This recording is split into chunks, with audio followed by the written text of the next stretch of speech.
Hello everyone दोस्तों, स्वागत है आपका हमारी वीडियो सीरीज में, जहां पे हम लोग डिस्कस करने वाले हैं 500 most important topic for UPSC CSC prelims 2025। और आज के जो 5 टॉपिक होने वाले हैं वो ये वाले हैं। सेला टनल के बारे में बात करेंगे, जो कि अरुणाचल प्रदेश में है। बहुत ही क्रूशियल लोकेशन पे है, एग्जाम में यहां से 100% क्वेश्चन आने के चांसेस हैं। आईएमसी कॉरिडोर के बारे में बात करेंगे। अगर ये कॉरिडोर चालू हो गया तो ये बहुत ही ज्यादा लैंडमार्क हो सकता है। बिल्कुल वर्ल्ड की ट्रेड को चेंज करने की कैपेसिटी है, और यहां पे इंडिया इन्वॉल्व है, इसलिए एग्जाम के लिए बहुत इंपॉर्टेंट हो गया। न्यू मले रिवराइन पोर्ट के बारे में बात करेंगे। सकोत्रा आइलैंड के बारे में बात करेंगे। यहां पे इंडियन नेवी ने कुछ ऐसा कर दिखाया जिसने आज तक किसी ने किया ही नहीं है, बड़ा ही कमाल का काम किया है। उसके अलावा लेक रैतबा के बारे में बात करेंगे, आजकल ये भी थोड़ा सा न्यूज में था। चलिए बात करते हैं सीधा पहले टॉपिक से, और फर्स्ट टॉपिक जो है वो है सेला टनल। ठीक है, तो world's highest bi lane tunnel है भैया, ये वर्ल्ड्स हाईएस्ट है, तो अपने आप में वर्ल्ड रिकॉर्ड है। Sela tunnel route, distance, fees, facts and all that. चलिए दिखा देता हूं आपका एग्जाम, थोड़ा सा देखिए जरा। ये है भैया हमारा अरुणाचल प्रदेश, यहां पे पड़ता है तवांग, ठीक है, जो कि बहुत बड़ी बुद्धिस्ट मोनेस्ट्री है। और यहां पे है सेला, और यहीं पे बनी हुई है आपकी टनल।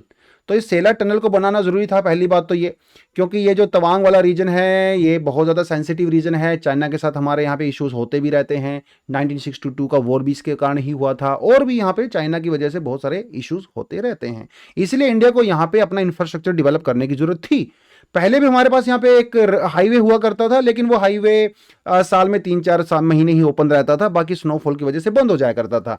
तो इसलिए इंडिया को काफी समय से जरूरत थी कि यहाँ पे एक टनल बनाए जो कि 12 महीने चल सके, और मुसीबत के टाइम पे यहाँ पे सामान पहुंचाया जा सके, सैनिकों को पहुंचाया जा सके, उसके लिए इसकी रिक्वायरमेंट थी। तो अब हम लोगों ने बना दिया यहाँ पे सेला टनल। 2019 में इसके ऊपर काम शुरू हो गया था, और फाइनली बनकर ये तैयार हो गई है। उस कॉन्टेक्स्ट में आपने याद रखना है। तो 13,000 फीट, 3,962 मीटर की हाइट पे है ये।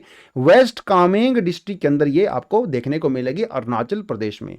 तो this is India's highest mountain tunnel road and the world's longest bi lane tunnel. Bi lane मतलब जो दो रास्ते होते हैं बेसिकली। इसकी लेंथ जो है वो 12 किलोमीटर यहाँ पे पड़ती है। टनल आप यहाँ पे देख सकते हो, ठीक है। अब देखिए इसको बनाया किस टेक्नोलॉजी से गया है।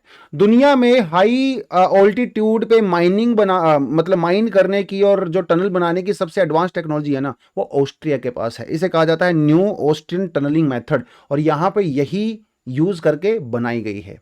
तो ये जो सेला टनल है किस किस को कनेक्ट करेगी, ये तेजपुर को कनेक्ट करेगी जो कि आसाम के अंदर पड़ती है, और फिर बाद में तवांग जो कि अरुणाचल प्रदेश के अंदर पड़ता है, which is one of the biggest Buddhist monastery in India also. जो हमारा बॉर्डर रोड ऑर्गेनाइजेशन है बीआरओ, उसने इसको बनाया है, और इस प्रोजेक्ट का नाम बड़ा शानदार रखा है। उन्होंने कहा है ये है प्रोजेक्ट वर्तक। ये आपने नाम याद रखना है इसका, ठीक है। मैंने आपको पहले बताया था कि हमारे यहाँ पे पहले एक रोड हुआ करता था जिसका नाम था बैलीपारा चारीदीवार तवांग रोड, लेकिन ये रोड जो है 3-4 महीने ही ओपन रहता था। इसलिए इंडिया को लगा भाई हमें यहाँ पे एक और टनल की रिक्वायरमेंट है, जिसके लिए हम लोग इसको बनाया हुआ है, ठीक है। चलिए let's move the next topic, IMEC corridor. तो G20 जब हुआ था तो यहाँ पे भैया एक जबरदस्त, देखिए एक बात क्या है ना, बात ये है कि देखिए थोड़ा पिक्चर आपको दिखाऊं मैं थोड़ा सा अगर, तो भाई देखिए यहाँ पे पड़ती है आपकी क्या, स्वेज कनाल पड़ती है, ठीक है। और स्वेज कनाल बड़ा आजकल सेंसिटिव इशू चल रहा है। यहाँ पे हमारा रेड सी है, और रेड सी के ऊपर आजकल थोड़ा सा सिक्योरिटी इशू चल रहे हैं। जो हूथी रेबल्स वगैरह हैं वो रेड सी से आने वाले शिप्स के ऊपर अटैक करते रहते हैं, ठीक है। और ये जो स्वेज कनाल है काफ़ी ज़्यादा कंजस्टेड भी हो गया बेसिकली।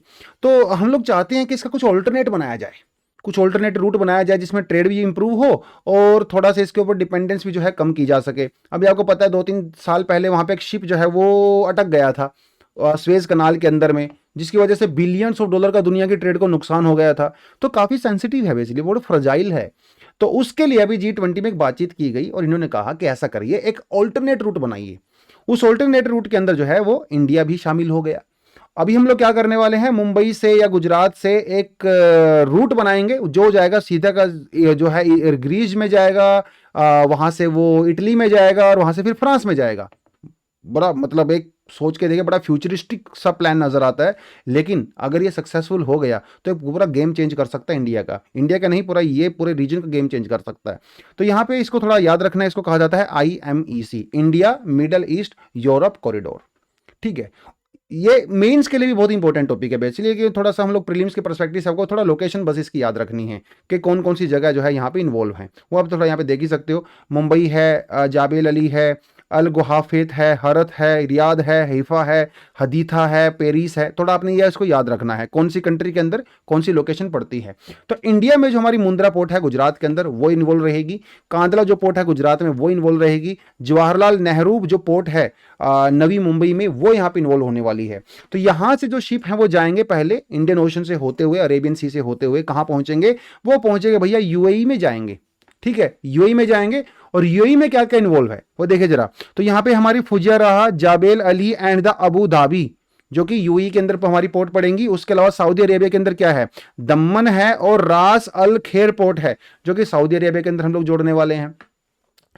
यहां से क्या होगा, यहां से जो अल ग्वाहिफ है एक, ये हम यहां पे रेलवे नेटवर्क बनाएंगे। ठीक है, रेलवे नेटवर्क बनाएंगे, फिर वो हरत से जोड़ेगा, फिर वो जो आगे जो है रियाद से जोड़ेगा जो कि सऊदी अरेबिया की कैपिटल भी है, फिर वो जाएगा धीरे धीरे सऊदी अरेबिया से बाहर निकलेगा और यहाँ पे फिर एक जगह है बॉर्डर पे पड़ेगी जो कि अल हदीद इसको बोलते हैं। यहाँ से जाएगा भी आप इजराइल के अंदर। अब ये बड़ी अजीब सी बात है कि सऊदी अरेबिया और इजराइल एक ही प्रोजेक्ट के अंदर इन्वॉल्व हैं। कुछ लोगों का यह कहना है कि हमास ने जो 7 अक्टूबर को अटैक किया था उसके पीछे बहुत बड़ा रीजन आईएमईसी है, क्योंकि इजराइल हमास नहीं चाहता था कि सऊदी अरेबिया और इजराइल किसी भी मुद्दे पे आपस में जो है वो कोलैबोरेट करें। ये भी एक थ्योरी यहाँ पे चल रही है, बट जो भी है, लेकिन ये प्रोजेक्ट जो है इसके अंदर सऊदी अरेबिया और इजराइल दोनों एक साथ हैं बेसिकली। अब ये कह सकते हो इजराइल के अंदर पड़ती है हैफा फोर्ट जहाँ पे वो सामान जाएगा, यहाँ से फिर जाएगा ग्रीस में जो कि पेरिस एक पोर्ट पड़ेगी, यहाँ से साउथ इटली में मसीना और वहाँ से फ्रांस के अंदर जो है मर्सेल इसको बोलते हैं। तो ये पूरा रूट जो है यहाँ पे होने वाला है। हालांकि उतना आसान नहीं है इस रूट को डेवलप करना, ऑब्वियसली ये बहुत चैलेंजिंग होने वाला है, चाहे वो फंडिंग हो, चाहे सिक्योरिटी हो, चाहे कोलैबोरेशन हो, उतना आसान नहीं है। पॉलिटिकली और सिक्योरिटी वाइज काफी सेंसिटिव सा जोन है ये, राइट। बट ठीक है, जब होगा तब देखेंगे। एक पोर्ट और न्यूज में रही है आजकल जिसको कहा जाता है न्यू मैया रिवरिन पोर्ट। ठीक है, और ये थोड़ा लोकेशन आप यहां पे देख सकते हो, बेसिकली यहां पे है भाई ये। ठीक है, तो ये वेस्ट बंगाल के अंदर है। तो इस पोर्ट को हम लोगों ने थोड़ा डेवलप किया है, रिवराइन पोर्ट है ये। देखिए अब यहाँ पे हमारी गंगा जी हैं। ठीक है, ये गंगा यहाँ पे आ रही है तो इसके ऊपर हम लोगों ने डेवलप कर दिया। तो बेसिकली बांग्लादेश के साथ थोड़ा ट्रेड करने के लिए हम लोगों ने इसको डेवलप किया है। ठीक है, अभी 2024 को ये ओपन हो चुकी है फेब के अंदर। लेकिन बात घुमा फिरा के वही है, बांग्लादेश के अंदर जिस तरह के इश्यूज चल रहे हैं, आई डोंट थिंक सो अभी ये बहुत ज़्यादा वाइबल होगा कुछ समय के लिए। तो शायद जो है इसको थोड़ा स्टॉप कर भी दिया जाएगा। तो बात ऐसी है कि वेस्ट बंगाल के अंदर पड़ती है। वेस्ट बंगाल में जो ये मैया रिवन पोर्ट है इसको जोड़ा जाएगा बांग्लादेश के अंदर एक पोर्ट है, उसका नाम है सुल्तानगंज। दोनों को आपस में कनेक्ट करने वाला है। ठीक है, तो उसी पार्ट का बेसिकली हिस्सा है। बस थोड़ा आपने इसको याद रखना है कि कौन सी स्टेट के अंदर ये पोर्ट पड़ता है। इतना ही एग्जाम में आपसे वो पूछ लेगा प्रीलिम्स में। यही इसका पर्पस भी था बेसिकली बताने का आपको। सोकोत्रा आइलैंड, सोकोत्रा आइलैंड है भाई, ये देखिए जरा, यहाँ पे थोड़ा जूम करके दिखा देता हूं। ये है सोकोत्रा आइलैंड। ठीक है, और यहाँ पे पड़ता है हमारा रेड सी, ये है बाब अल मंदेब, और यहाँ पे पड़ता है ये है केप ग्वाद्राफुल, और ये इसका जो चैनल है ये है ग्वाद्राफुल चैनल। थोड़ा का वो याद रखना इस चीज को। और यहाँ पे पड़ती है हमारी गल्फ ऑफ एडन। तो रेड सी, बाब अल मंदेब, गल्फ ऑफ एडन, और ये जो केप है इसको आपने याद रखना है। यहाँ पे पड़ता है सोकोत्रा। सोकोत्रा बेसिकली यमन का पार्ट है। ठीक है, यमन की सोवरेनिटी ही इसके ऊपर चलती है। और ये एरिया आजकल तो मतलब हमेशा से ही थोड़ा सिक्योरिटी कंसर्न यहाँ पे रहे हैं। जो मतलब जो पायरेट्स होते हैं, जो लूट मार मचाते हैं, वो करते हैं। तो यहाँ पे कुछ ऐसा हुआ कि यहाँ पे एक ईरान का शिप था, उसको कुछ पायरेट्स ने कैप्चर कर लिया। इसकी खबर जो है वो इंडियन नेवी तक पहुंच गई, और इंडियन नेवी के 2 शिप्स जिसमें आता है आईएनएस सुमेधा और आईएनएस त्रिशूल, दोनों निकल पड़े भैया रेस्क्यू करने के लिए। उनको रेस्क्यू किया गया। और मजेदार बात यह है कि इस ईरानियन शिप के अंदर 23 पाकिस्तानीज भी थे, उनको भी हम लोगों ने रेस्क्यू कर लिया। तो इस वजह से जो है न्यूज में है। और ऐसा बहुत ही कम देखने को मिलता है कि किसी कंट्री की नेवी जो है किसी दूसरी कंट्री के शिप को जो है वो रेस्क्यू करती है, और वो भी सक्सेसफुली। तो 9 पायरेट्स यहाँ पे थे जिनको पकड़ लिया गया, और बाद में जो है वो रेस्क्यू यहाँ पे हो गए हैं। तो उस वजह से थोड़ा न्यूज में है। तो आपको ये सोकोत्रा जो है आइलैंड याद रखना है। ये सोकोत्रा आइलैंड अपने आप में बहुत यूनिक है। इसकी जो बायोडाइवर्सिटी है वो कहा जाता है कि दुनिया में सबसे यूनिक बायोडाइवर्सिटी है बेसिकली, क्योंकि ये लैंड से काफी दूर पड़ता है। तो this is 330 kilometre east of the Cape Guardafui, जो यहाँ पे पड़ती है, आप लोग देखा मैंने, Somaliland, and 450 kilometre from the south coast of the Yemen. बहुत दूर पड़ता है भाई ये यहाँ से। तो क्योंकि इतना दूर है ये, इसीलिए लैंड के साथ इसका कनेक्शन नहीं होने की वजह से यहाँ के जो बायोडाइवर्सिटी है वो बड़ी यूनिक अपने आप में पाई जाती है, और इसीलिए इसको जो है यूनेस्को वर्ल्ड हेरिटेज कैटेगरी में भी रखा गया है। ये आपने याद रखना है, पूछ लेगा आप एग्जाम में आपसे। और इसकी यूनिक बायोडाइवर्सिटी की वजह से इसको जो है Galapagos of the Indian ocean भी कहा जाता है। गैलापागोस कौन से ओशन के अंदर पड़ता है, मुझे कमेंट सेक्शन में नीचे बताएं तो बात का मजा आएगा। चलिए let's move the next topic and the last topic, जो है लेक रेतबा। तो लेक रेतबा देखिए जरा, इसका पिंक कलर पाया जाता है, तो बड़ी यूनिक है अपने आप में। और दुनिया की कुछ ही लेक ऐसी हैं जहाँ पे इस तरह का कलर जो है वो देखने को मिलता है। आजकल न्यूज़ में इसलिए है क्योंकि थोड़ा सा थ्रेट इसके ऊपर हो गया है, आज के लिए थोड़ी सिकुड़ती हुई नज़र आ रही है बेचारी, क्योंकि टूरिज्म बहुत ज़्यादा यहाँ पे हो गया है, और आसपास की जगह से जो पॉल्यूटेड वाटर है वो भी इसके अंदर ऐड हो रहा है, वो सारी चीज़ें हैं। तो सेनेगल के अंदर पड़ता है ये, senegals pink lake threatened by the flood after heavy rain. तो इसका जो कलर है वो पिंक होने की वजह से थोड़ा सा ना दूसरा नॉर्मल कलर चेंज हो गया था। तो ये देखिए यहाँ पे पड़ती है लेक रेतबा, और ये है भाई हमारा सेनेगल। ठीक है, इसको जो है लोक लाक रोस भी कहा जाता है, पिंक लेक भी कहा जाता है, रॉक लॉस भी कहा जाता है, आपने इसको याद रखना है। कहां पड़ता है, north of the cap word peninsula of the Senegal. तो सेनेगल के अंदर ये पेनिनसुला है जिसे जो है केप वर्ड कहा जाता है, और ये जो पूरा प्रोविंस है, ये जो पूरा रीजन है सेनेगल का, इसको कहा जाता है डाकार। ठीक है, उस कॉन्टेक्स्ट में आपने इसको थोड़ा याद रखना है। और ये जो है ओशन से थोड़ा सा दूर पड़ता है, देखिए ये है आपकी लेक, पिंक लेक, और ये है ओशन, और इसके बीच में यहाँ पे पाए जाते हैं सैंड ड्यून्स, सैंड ड्यून्स।